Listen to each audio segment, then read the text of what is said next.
वय दाखवणारे, सर्वांना नको असणारे स्किन स्ट्रक्चर म्हणजे wrinkles.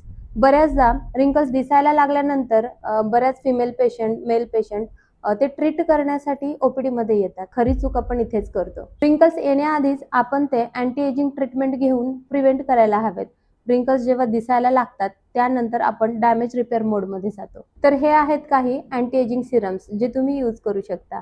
Number 1 copper peptide collagen Serum, जे स्किनची इलॅस्टिसिटी बूस्ट करते, फर्मनेस वाढवते, ॲक्ने स्कार असतील तर ते रिपेअर करते, तसेच अनइवन स्किन टोन इम्प्रूव्ह करते. सेकंड अर्जिरेलिन सिरम, जे नॅनो ट्रान्समिटर इनहिबिटिंग पेप्टाइड आहे, जे टॉपिकल बोटॉक्स सारखं काम करते. नंबर 3 पेंटापेप्टाइड सिरम, जे स्किनची इलॅस्टिसिटी बूस्ट करते, फर्मनेस वाढवते, तसेच डीप हायड्रेशन आणि एक्सफोलिएशन करते, ज्यामुळे स्किनचं स्ट्रक्चर आणि टोन इव्हन व्हायला मदत होते आणि ब्राईटनिंग इफेक्ट येतो.